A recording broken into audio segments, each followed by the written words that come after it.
Oke. Gus Saifullah, mangga nanti masuk lagi. Kita sudah mulai rekaman. Ya, Bismillahirrahmanirrahim. Assalamualaikum warahmatullahi wabarakatuh. Waalaikumsalam. Waalaikumsalam warahmatullahi wabarakatuh. Ya, kita kuliah pengantar fisika matematik. Sebenarnya kalau dalam di mute suaranya karena ini feedback. Jadi pengantar fisika matematik ini sebenarnya materinya adalah kalkulus.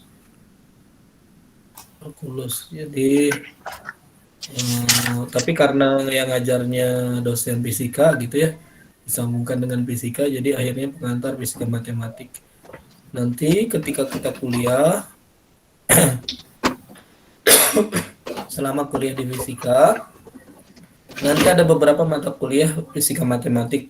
Pertama pengantar fisika matematik, kemudian fisika matematik 1, 2, dan 3. Jadi otomatis ada 4 kali kita akan kuliah tentang fisika matematik.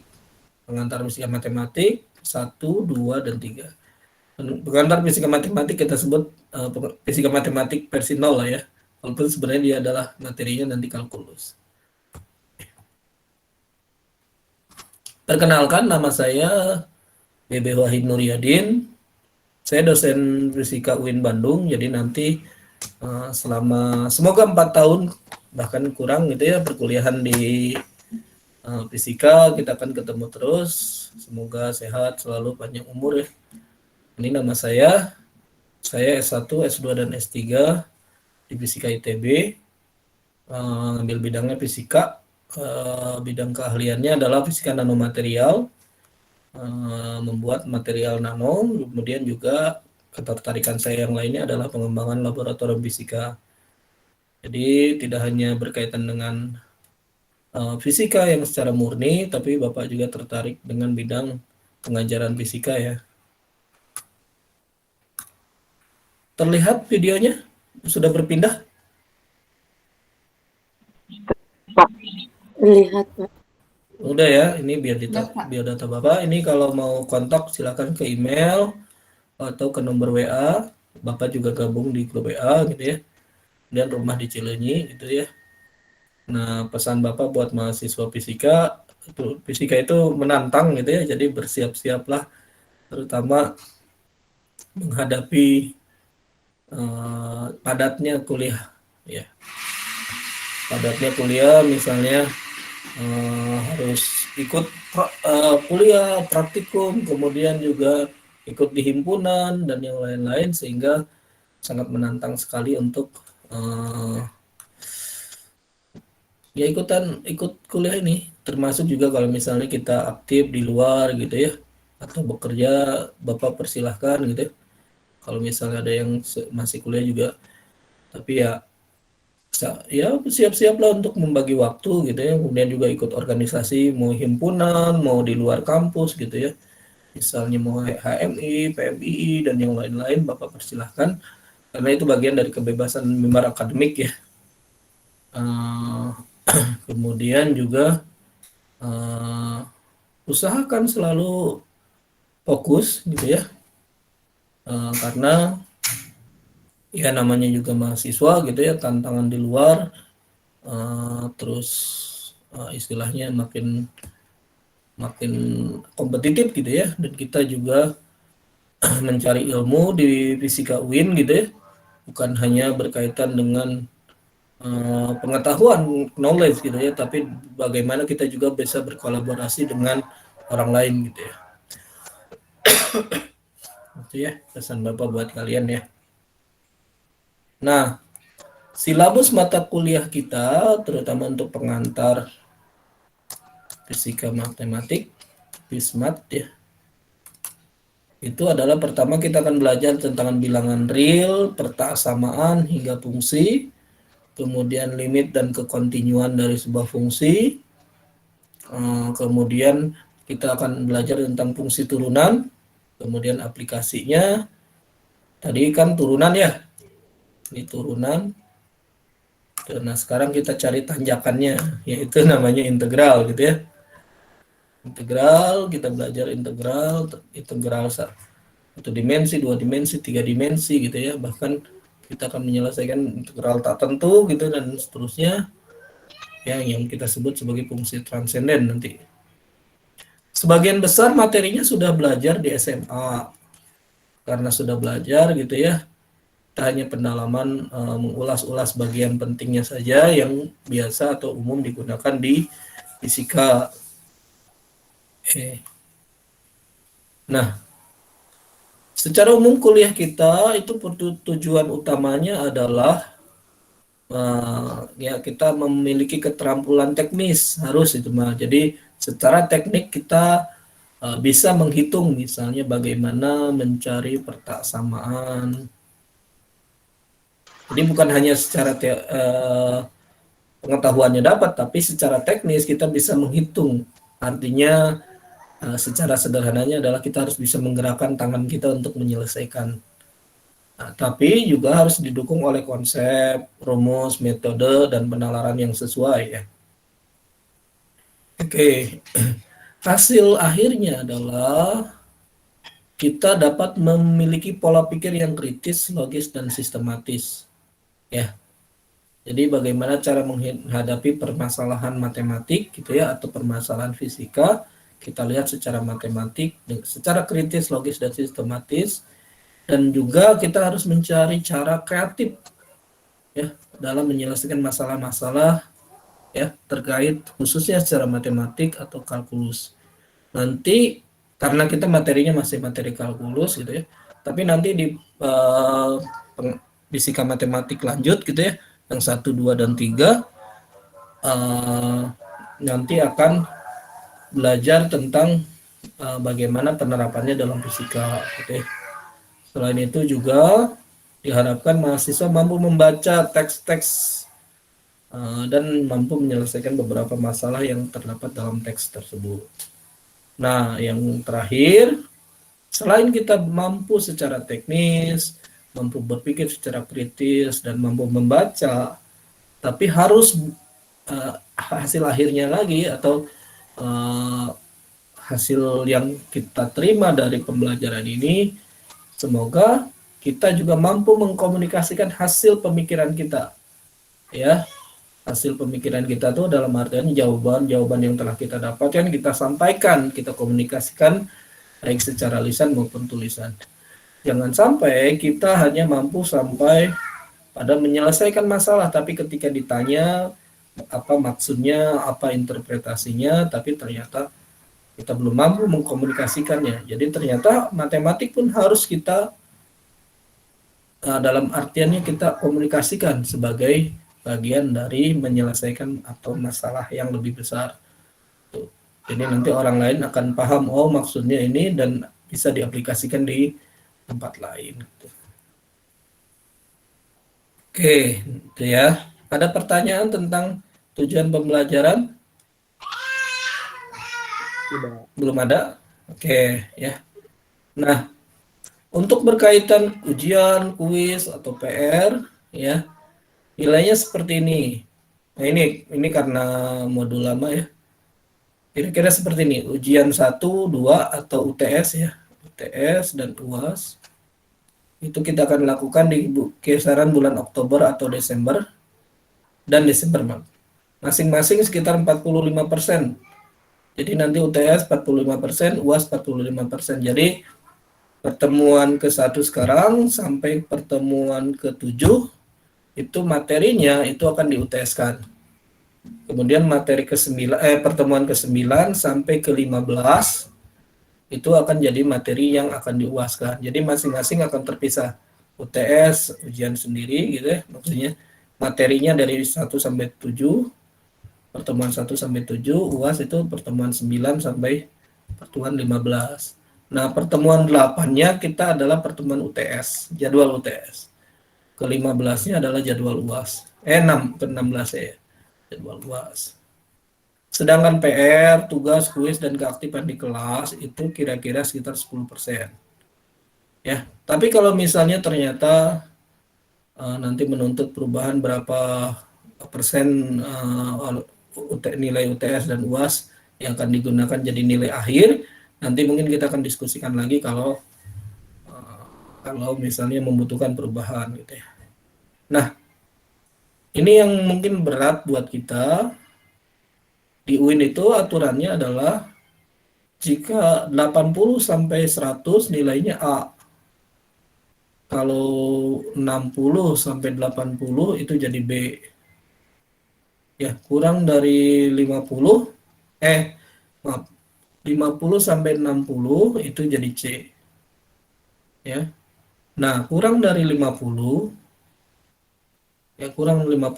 itu D atau E. Ya. Nilai totalnya ya.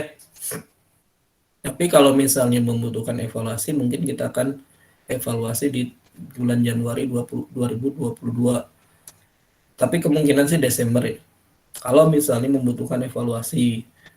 Tetapi saran Bapak jangan sampai reevaluasi gitu ya. Kenapa? Karena menyusahkan diri sendiri ya, termasuk juga menyusahkan Bapak gitu.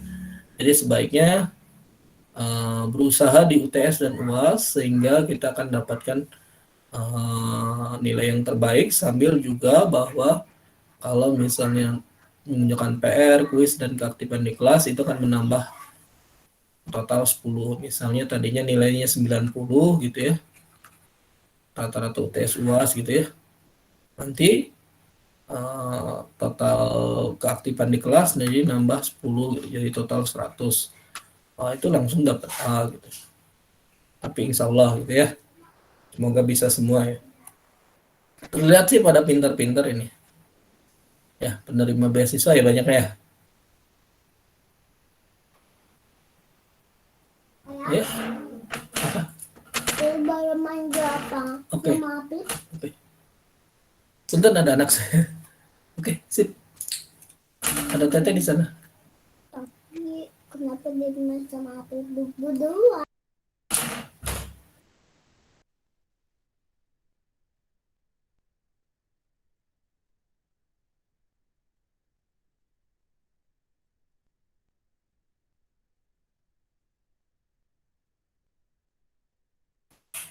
Ya, maaf terganggu.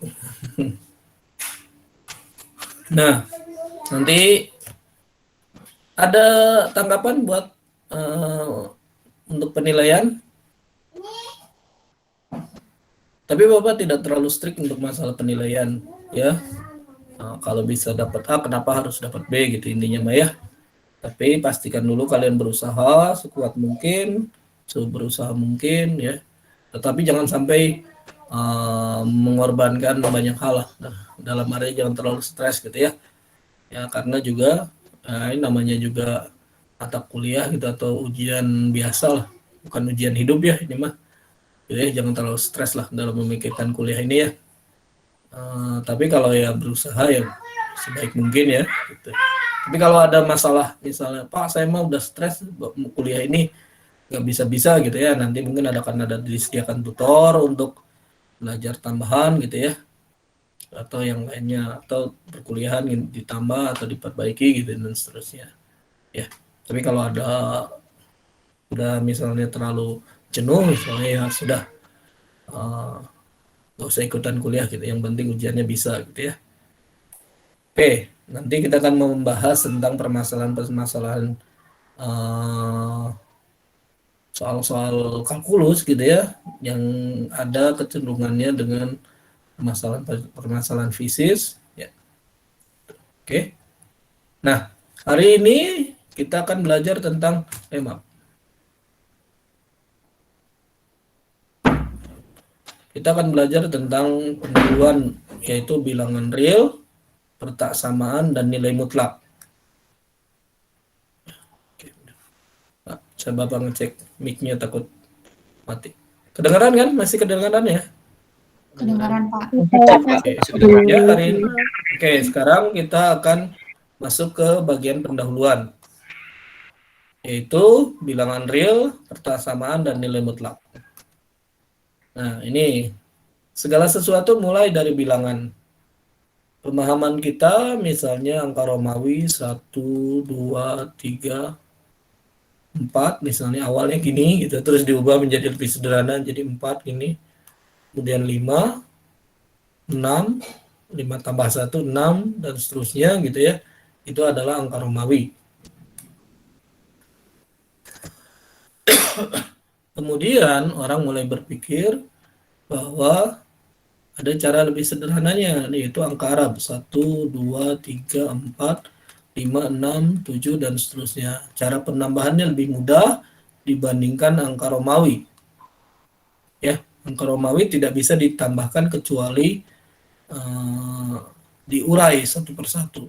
Bagaimana cara menghitung 10 pangkat 23? Ya, menggunakan angka Romawi, dan ini hampir mustahil untuk menuliskannya.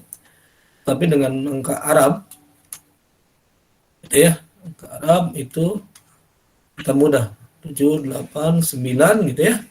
Nah, kenyataannya angka Arab sampai di sini saja mulai kesulitan untuk menghitung puluhan sebenarnya. Maka dia angka Arab ditambah angka India, dari India ya, angka 0 itu dari India sebenarnya. Jadi dimasukkan ke dalam angka Arab, makanya dia akan lebih mudah dalam proses perhitungan. Ya. Oke. Ya. Oke.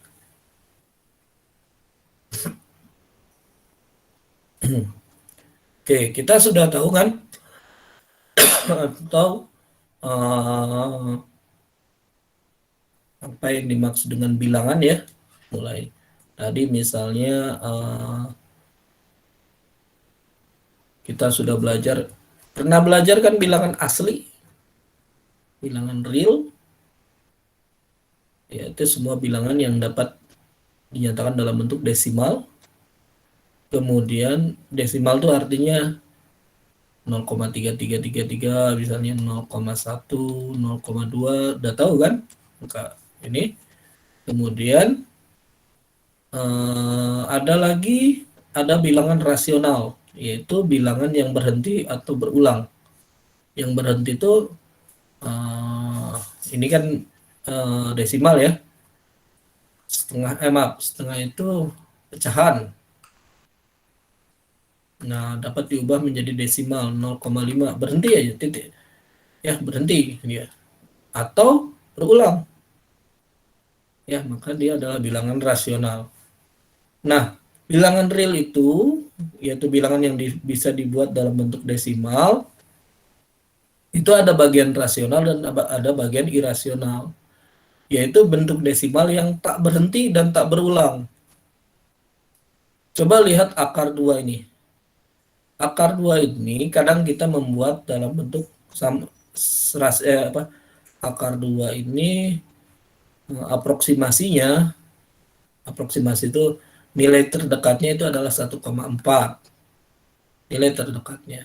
Tetapi ternyata angka sebenarnya itu adalah 1,4, 14, 21, 35, 62, 3, dan terus berulang sampai sekarang belum terlihat akhirnya ada di mana. Ya, yang pasti nilainya terus berulang. Bukan terus berulang, terus dan tak berhenti. Atau misalnya bilangan pi. Kan dulu waktu SMP, SD, SMP, SMA kita belajar bahwa pi itu sama dengan 22/7. Walaupun sebenarnya dia bukan nilai sebenarnya, ini tidak tepat juga. Atau Pi sama dengan 3,14, ini juga tidak benar gitu ya. Sebenarnya nilainya itu adalah 3,14, 15, 92, bukan 15, 15, 92, 65, 35, dan seterusnya. Sampai hari ini sudah 1 triliun. 10⁹ angka di belakang koma yang menunjukkan nilai Pi ini. Masih belum berhenti, artinya masih didapatkan bahwa dia adalah bilangan irasional.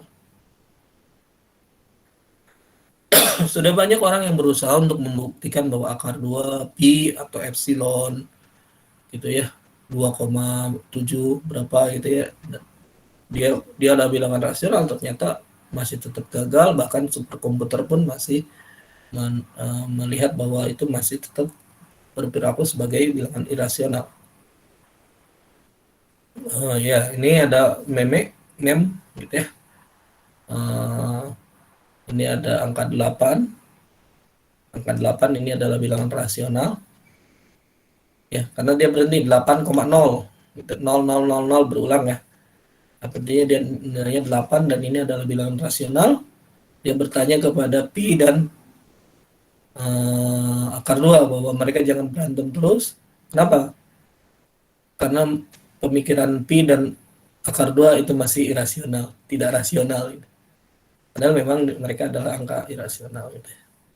Oke. Lanjut ya.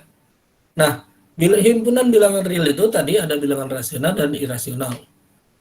Nah, rasional itu ternyata ada beberapa himpunan bilangan bulat, yaitu mulai dari minus tab hingga minus 4, 3, 2, minus 2, minus 1, 0, 1, 2, 3. Nah, ini kita sebut sebagai himpunan bilangan bulat Z. Ada juga himpunan bilangan asli, yaitu angka positif gitu ya, 1, 2, 3, 4, 5, dan seterusnya. Maka himpunan bilangan asli yang 1, 2, 3, 4, dan seterusnya, ininya adalah himpunan bagian dari himpunan bilangan bulat. Nih. Ya. Jadi himpunan bilangan asli bagian dari himpunan bilangan bulat. Himpunan bilangan bulat bagian dari himpunan bilangan rasional. Himpunan bilangan rasional itu bagian dari himpunan bilangan real. Gitu. Maka R ini merupakan himpunan semesta. Ya. Gitu. Himpunan keseluruhan dari angka-angka yang tadi itu ya. Himpunan bilangan asli adalah himpunan bagian dari bilangan bulat, bagian dari himpunan bilangan rasional, bagian dari himpunan bilangan real. Nah, yang menarik dari himpunan bilangan real ini adalah bahwa himpunan bilangan real itu dapat memenuhi penjumlahan, ya, yaitu plus dan perkalian. Penjumlahan itu artinya sebenarnya plus dan minus ya. Perkalian juga itu pembagian ya. Sifat aljabarnya ya ada sifat dan memenuhi misalnya sifat aljabar, komutatif, asosiatif, distributif gitu ya. Ya, coba dipahami lagi, nanti dipelajari lagi apa yang dimaksud dengan komutatif, asosiatif, distributif, dan seterusnya. Kemudian memenuhi sifat urutan, hukum trikotomi transitif yang melamatkan bilangan lebih kecil sama dengan lebih besar, lebih kecil sama dengan lebih besar sama dengan ya, atau tidak sama dengan. Nah, kemudian juga bilangan real ini dia memiliki sifat kelengkapan, yaitu bahwa R, himpunan bilangan real, merupakan garis yang tak berlubang. Jadi kalau Bapak buat garis, mulai dari tak berhingga sampai minus tak berhingga, maka setiap titik di garis tersebut itu tidak ada yang bolong, tidak berlubang. Artinya mulai dari 0, kemudian 0,1, bahkan sebelumnya juga ada 0,0001 gitu, 0,0002 dan seterusnya. Bahkan di antara bilangan-bilangan tersebut pun ada bilangannya. Ya. Kemudian setengah, 1, akar 2, bilangan n berapapun gitu ya, dan seterusnya. Termasuk juga yang negatifnya gitu ya. Jadi tidak ada yang bolong gitu. Artinya dia bukan diskrit. Bilangan bulat bukan gitu, tapi dia adalah bilangan tak berlubang. Nah, cuma dalam perhitungan ada namanya aproksimasi atau estimasi gitu ya, atau pendekatan Jadi didekati nilainya tuh, misalnya pi kita aproksimasikan atau estimasikan besarnya adalah 3,14. Kemudian akar 2 kita aproksimasikan sebagai 1,4. Kemudian 2 pangkat 10 itu kita estimasikan besarnya adalah 1000 gitu. Ya. Nah, gitu ya. Jadi ini ada estimasinya atau aproksimasinya, nilai terdekatnya lah ya yang bisa kita gunakan sebagai perhitungan. Kalau misalnya nilai realnya, nilai aslinya itu kita tidak bisa tebak gitu ya, karena istilahnya adalah belum selesai perhitungan sampai hari ini pun gitu ya, penebak bahwa nilai akhirnya berapa sih gitu.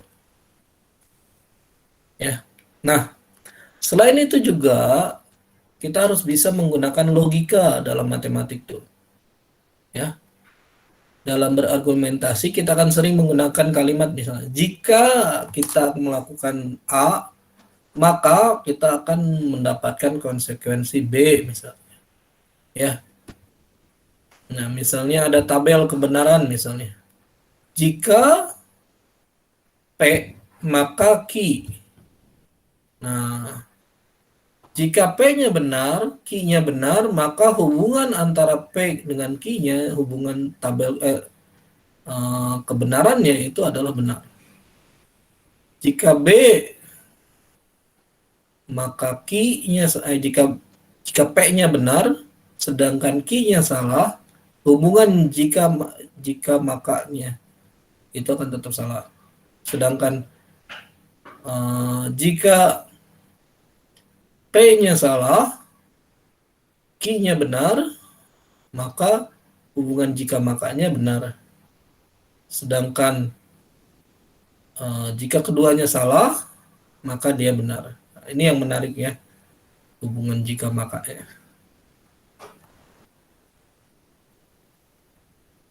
Oke, kita coba latihan ya. Ada yang bisa jawab? Nurul, Intan, Sabila, Tamrin, Marisa, Aji, bisa jawab? Bilangan mana yang lebih besar?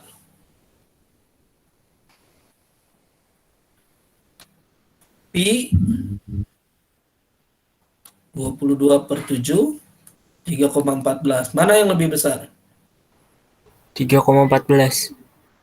3,14. Oke. Dua-duanya sama Pak, nggak ada yang besar. Sama gitu ya. Iya. Izin menjawab Pak. Ya, siapa namanya? Muhammad Sultan. Ya, gimana Muhammad Sultan? Yang lebih besar 22/7 karena itu belum ada ujungnya, sedangkan 3,14 udah ada ujungnya 3,14. Ya, benar. Walaupun sebenarnya 22/7 ini juga dia adalah aproksimasi. 3,14 juga aproksimasi. Jadi Pi itu lebih besar daripada 22/7. Dan 22/7 masih lebih besar daripada 3,14. Kenapa? Karena ini sudah dibulatkan, ini juga sudah dibulatkan. Cuma nilai ini masih tetap lebih besar dibandingkan 3,14. Jadi Pi itu bukan 22/7, tapi dia sebenarnya nilai sendirinya adalah belum teraproksimasikan gitu ya. Nah, kalau yang B gimana? Izin menjawab lagi. Ya. Yang 2/10 itu 1024, bukan 1000. Terima kasih. Ya, 2/10 berapa nilainya? 1024. 1024. Sudah jelas lebih besar daripada 10/3 ya. 10/3 itu 1000 ya, gitu. Jadi udah jelas di sini. Cuma dalam perhitungan kita bisa menggunakan aproksimasi bahwa 2/10 itu hampir sama seperti 1000 gitu. Karena 24 dibandingkan 1000 kan dia masih lebih kecil sangat kecil dibandingkan 1000 gitu. Apalagi nanti misalnya 2/20 misalnya gitu ya, dan seterusnya. Oke. Nah, coba yang nomor 2. Izin jawab Pak. Ya, silakan. Nomor yang A itu benar. Yang A ini benar ya? Kenapa? Karena Karena kalau misalkan Ini P-nya benar atau salah? benar, P-nya benar. Q-nya Q-nya benar ya? benar Pak. Iya, karena kalau simpan satu di sini kuadratkan itu lebih X-nya kan lebih besar dari satu kan? Iya. Ya. 1,01 misalnya dikuadratkan, maka nilainya pasti lebih besar dari 1. Berarti hubungan P dengan Q-nya itu adalah benar ya. Nah, kalau yang B gimana? Izin menjawab, Pak. Ya, silakan. Izin menjawab, Pak. Ya, silakan yang pertama siapa? Saya, bukan. Ya, silakan. Untuk yang B, P-nya betul, yang Q-nya salah. P-nya betul, Karena Q-nya salah ya. Kenapa? X pangkat 2 lebih besar dari 1 itu, solusi untuk X-nya ada 2, Pak. Solusi positif Oh, sama gitu. solusi negatifnya. X kuadratnya X-nya itu bisa aja lebih besar dari Positif dan 1, negatif. X-nya lebih kecil dari 1 ya, minus 1 ya. Ini ya. Ya, betul. Jadi nanti Q-nya belum tentu bakal lebih besar dari 1, Pak. Wow, Q-nya bisa lebih besar dari 1. Maksudnya Tapi kan ada bisa kemungkinan 2 ada- tadi. Bisa aja dia kurang dari 1. Ya. Karena ini masih salah. Harusnya mah adalah X bisa lebih besar dari 1 dan X kurang dari minus 1. Jadi intinya yang Q-nya itu kurang lengkap. Jadi kita anggap salah. Hasilnya ini salah. Oke, gitu ya. Oke. Nah, kita lanjutkan ya. Jam berapa sekarang? Baru 10.20 ya.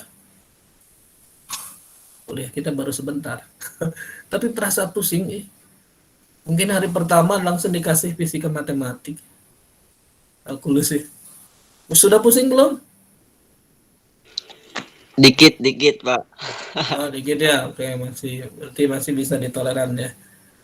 Oke, kita lanjutkan ya.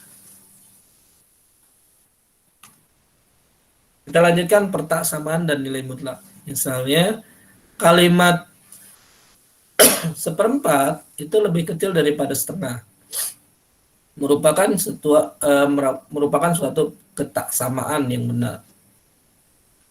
Sedangkan kalimat 1/X kurang dari setengah merupakan pertaksamaan. Ini ada bedanya ya. Ketaksamaan, apa yang dimaksud dengan ketaksamaan? Nilainya sudah sudah tetap gitu ya, sudah ada pernyataannya. Pernyataannya sudah ini, sedangkan kalimat ini pernyataannya itu belum selesai. Kenapa? Karena X-nya itu harus kita cari yang sesuai dengan kondisinya gitu ya. Kita harus cari X-nya berapa sih agar dia sesuai dengan kondisi ini gitu. Maka kita harus mencari nilai X-nya ya. Itu karena kita harus mencari nilai X-nya, maka kita sebut sebagai pertaksamaan. Jadi ketaksamaan yang kebenarannya masih terbuka. Jadi kita harus mencari nilai X-nya agar bisa sesuai dengan kondisi di atas. Nah, menyelesaikan pertaksamaan ya dalam X yang ini, itu kita artinya mencari himpunan atau menentukan himpunan semua nilai X yang memenuhi pertaksamaan ini, gitu ya. Jadi kita mencari nilai X agar nilai ini, pernyataan ini sesuai seluruh nilai X-nya, gitu ya. Caranya adalah bisa kita coba satu-satu, misalnya bisa kita coba X-nya sama dengan 3, X-nya sama dengan 4, X-nya sama dengan 5, X-nya sama dengan 2,001. Dan ini memenuhi ya. Itu. Tapi ada syarat lain bahwa X-nya misalnya tidak sama dengan 0. Ya. X-nya tidak boleh sama dengan 0. Kalau X-nya tidak sama dengan Kalau X-nya sama dengan 0, nilai 1 per 0 itu tidak tak berhingga ya? Atau maaf, ini 0 ya, 1 per 0. Kalau 1 per 0 berapa nilainya? Aproksimasinya. Tak berhingga. Tak berhingga atau tidak terdefinisi? Tidak Ya, tak terdefinisi. berhingga. Terdefinisi. Kalau 0 per 0 itu tak terdefinisi. Kalau 1 per 0 itu dia tak berhingga. Ya. Tapi juga bisa sih tak terdefinisi ya. Bebas lah. Oke ya. Nah, kemudian bisa aja X-nya itu negatif. Misalnya minus 1. Ya, misalnya minus 0,5. Udah jelas nanti hasil akhirnya adalah X ini. Ya, berarti X-nya lebih besar dari 2. Ya, kemudian X-nya kurang dari 0. Ya, kenapa? Tapi juga ada syaratnya X tidak sama dengan 0. Oke. Nah, baru bisa memenuhi persamaan ini. Nah, oke. Ada cara penulisan. Tadi kan Bapak cara penulisan ini ya. X lebih besar dari 2, X kurang dari 0 gitu ya. Itu ada aturannya atau notasinya lah. Ya, misalnya tutup kurung.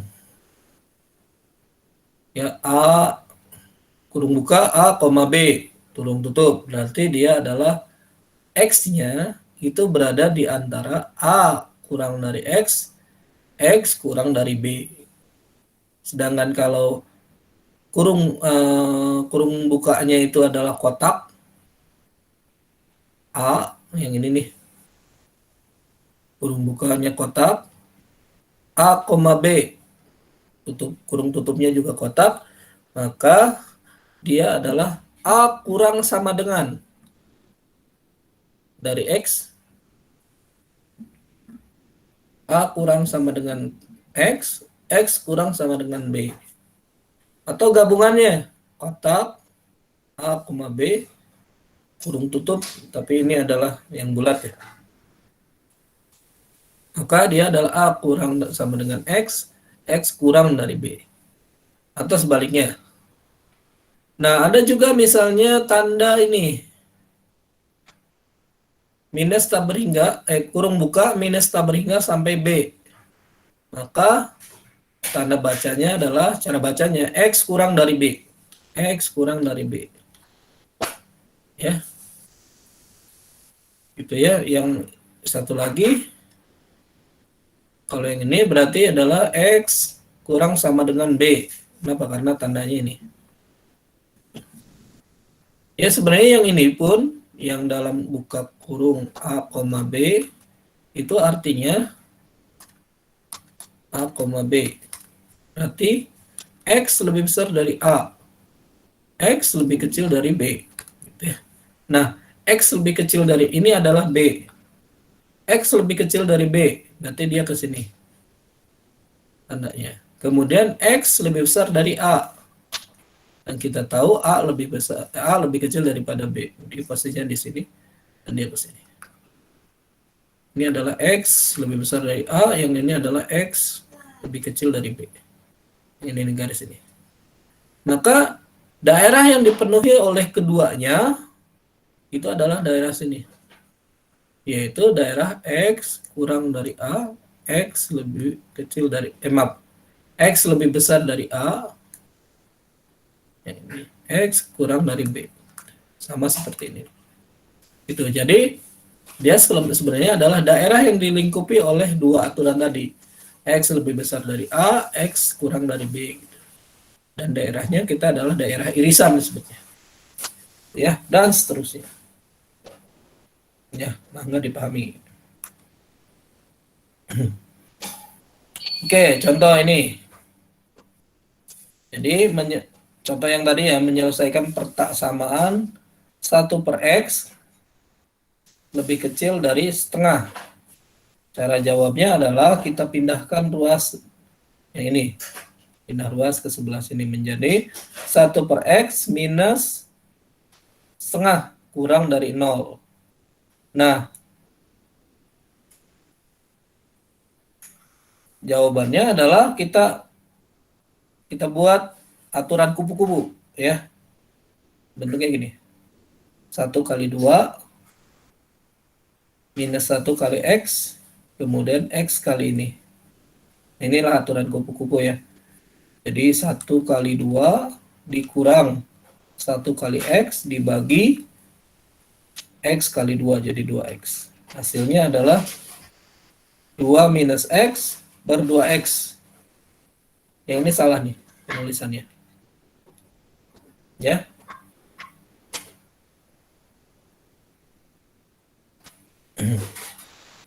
Ya. Nah ini, coba perhatikan bahwa 2X tidak mungkin sama dengan 0. Jadi X tidak sama dengan 0. Oke, itu pertama ya. Jadi yang bagian bawah tidak boleh sama dengan. Kemudian yang atas 2 minus X ya kurang dari 0. Oke. 2 minus X kurang dari 0 berarti 2 kurang dari X. Berarti X lebih besar dari 2. Nah, jadi kita dapatkan nih yang ini saja nih. Sedangkan yang ini gimana cara dapatnya? Bagaimana cara dapatnya? Nah, 2 min X kurang dari 0 itu akan didapatkan kalau 2 per X-nya positif. Ya, kalau 2 per X-nya negatif gimana? Nilainya negatif. Yang atas harus berapa?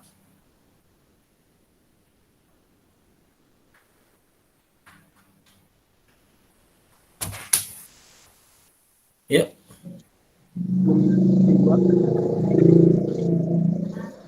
Kalau yang atasnya negatif, yang bawahnya yang atasnya positif nih. Yang bawahnya harus gimana? Harus Negatif. negatif. Negatif. Kalau 2 min X-nya itu nilainya kurang dari 0, maka 2X-nya itu harus Negatif. negatif ya. Negatif ya, berarti kurang dari 0 ya. Nah, berarti X-nya kurang dari 0. Itu caranya. Jadi kalau ininya positif, maka ini yang bawahnya harus negatif. Kenapa? Karena kurang dari 0, berarti nilai ini harus semuanya negatif ya. 2X, 2 minus X itu nilainya kira-kira harus negatif. 2X. Kalau ini positif, maka 2X-nya harus nih. Kalau ininya positif, ininya harus negatif. Seterusnya ya. Dan solusinya adalah ini.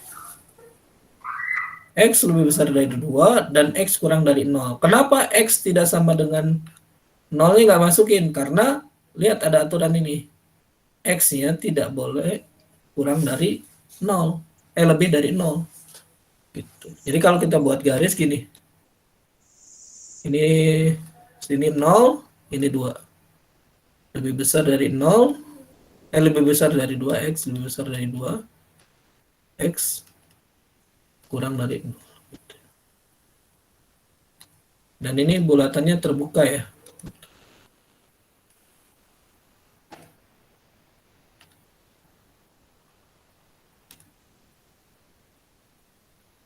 Nah, tandanya terbuka. Kenapa? Karena kurang, bukan kurang sama dengan. Kalau kurang sama dengan artinya dia tertutup bulatannya. Itu tanda matematik. Ya, kita lanjutkan ya. Masih ada berapa halaman lagi nih? Wah, lumayan. Wah, masih banyak. Mana tadi soal?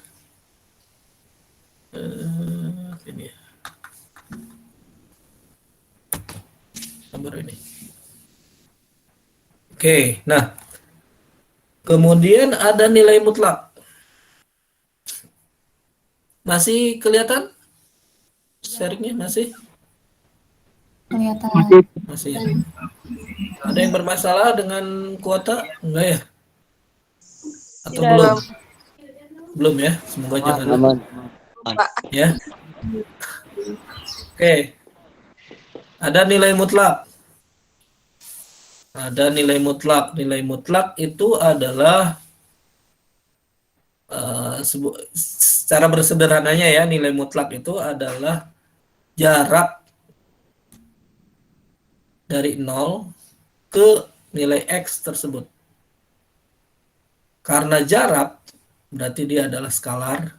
Berapapun, mau ke kanan atau ke kiri, berarti kita berbicara tentang jarak skalar ya. Maka dia akan selalu positif.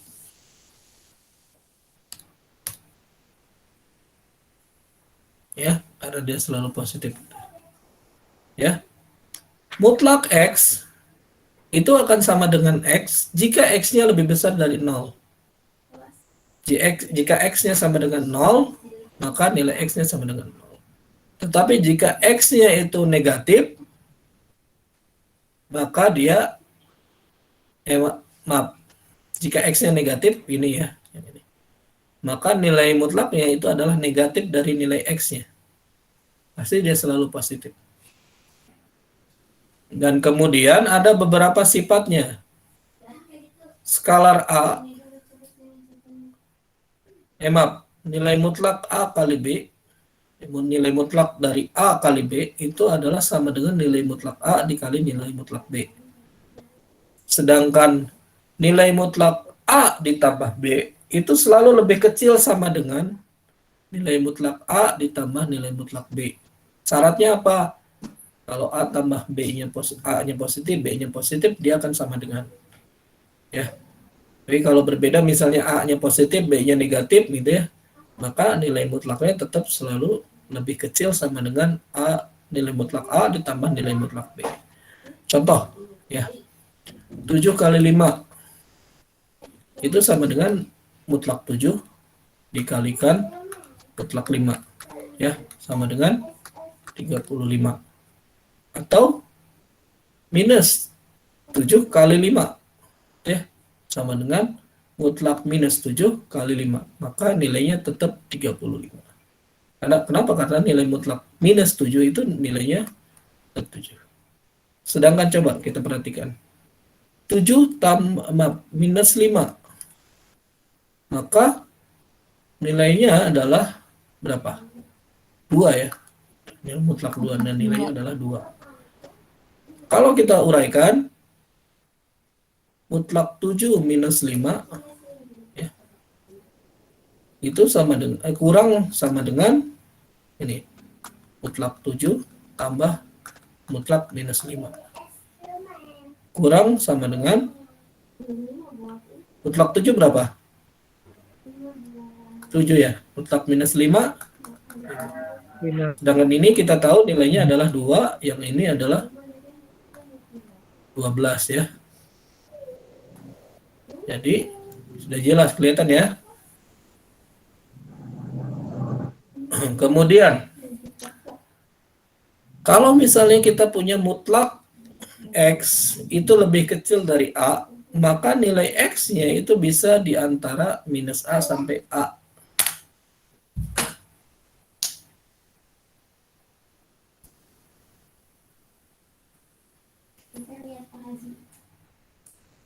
Oke, lanjut ya. Ya. Coba misalnya kita tahu X kurang dari A. Udah jelas ya, kalau misalnya X-nya positif, dia adalah X kurang dari A. Kalau X-nya negatif, berarti minus X kurang dari A. Atau X X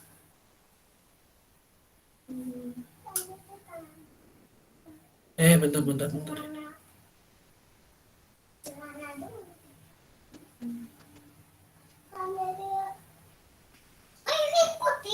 Maaf. Oh iya. Jadi caranya gini. Maaf. Nilai mutlak X kurang dari A. Maka nilai mutlak X kita kuadratkan. Ini menjadi X kuadrat kurang dari A kuadrat. pindah ruas menjadi X kuadrat minus A kuadrat kurang dari kurang dari 0. X plus A, X min A kurang dari 0. Maka syaratnya adalah X kurang dari A dan X lebih besar dari A. Maaf, minus. Jadi kita buatkan garisnya, hasilnya adalah ini minus A, ini A. X ke sini, yang ini ke sini. Solusinya ada di antara irisan kedua ini. Jadi X, maaf.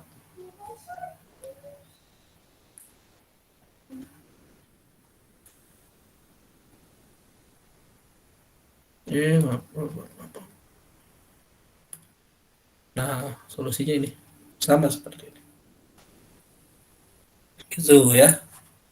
Nah, kalau nilai mutlak X dikuadratkan itu ternyata sama dengan X kuadrat. Tadi kan kita sudah gunakan itu ya. Lanjut. Komputernya error nih. Kayaknya terlalu berat nih.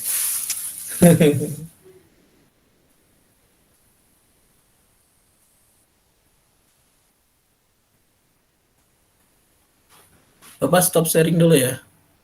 Mungkin kita juga harus istirahat ya. Stop.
Oke. Bapak share screen lagi, kelihatan? Terlihat nggak share screen-nya? Ini? Belum, Pak. Belum ada, Oh, Pak. belum. Belum, Pak.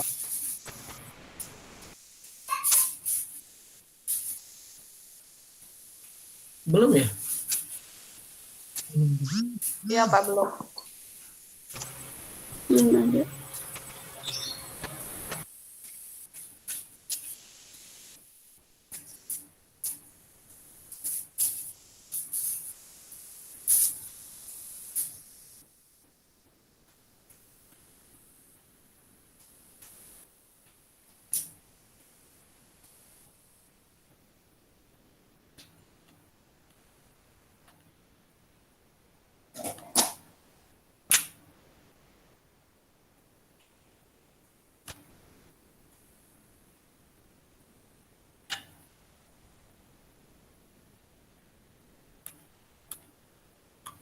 Loh kok?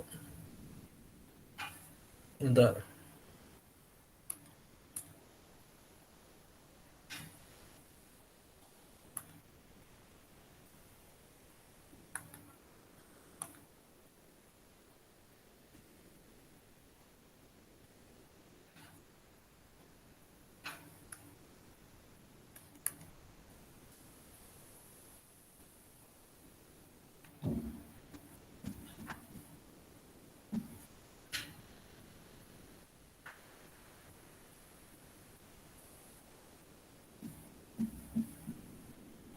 Kok nggak bisa ya?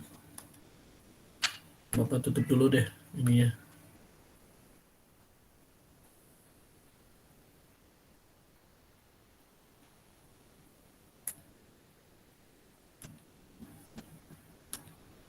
Apa nggak bisa share sih?